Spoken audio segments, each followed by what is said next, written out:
As some of you might know, for over 20 years, I've been doing statistics on free kicks to show hometown umpiring favouritism.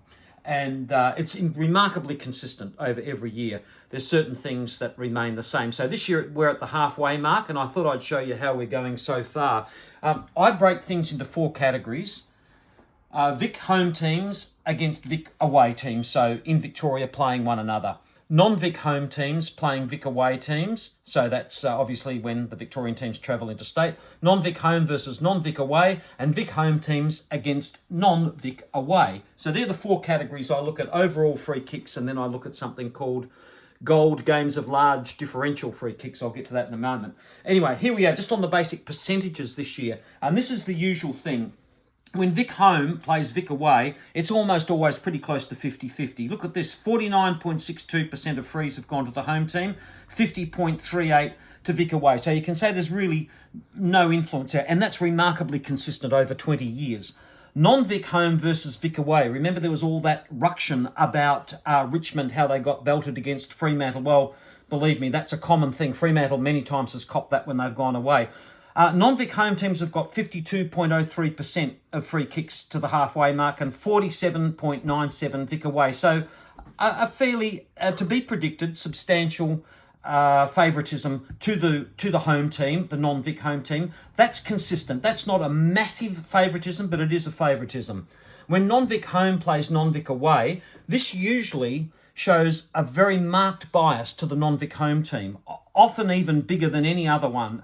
However, this year, look at this, it's almost even, 50.55 to 49.45. So very close, not much difference between the non-Vic home and away.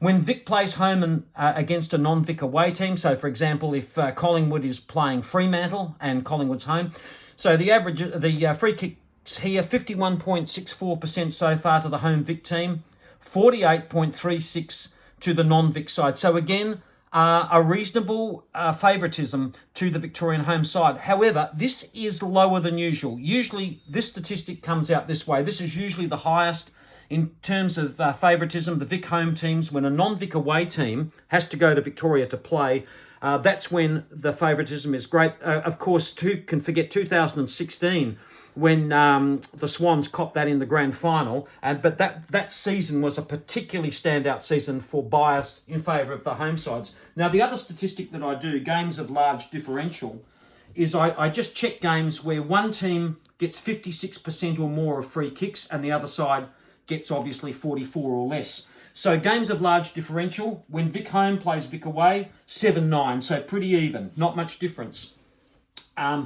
Non-Vic home against Vic away. Now, usually you could expect this to be 2 or 3 times in favour of the home team, and you can see the trend, 7-5. So 7 times the non-Victorian home side has got 56% or more of the free kick. So West Coast Eagles, for example, might have got 57%, and say they were playing Carlton, 43, 7-5.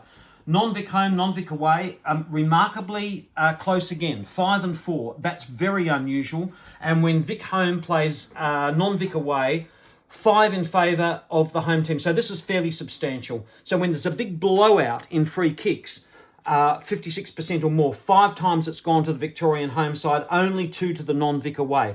And again, this statistic is the one that is really critical. And in 2016, I think we had 21 times the 56% blowout went to the home team and only 2 to the non-Vic away team. So that was massive in that year, and generally it's a lot bigger. So I have to say, overall, so far in 2023, the umpires, look, they're still biased, but they're not as biased as what they normally are. So congratulations, umpires, and whoever's running the umpiring system. Just on the basis of free kicks alone, you're doing a better job. Keep it up.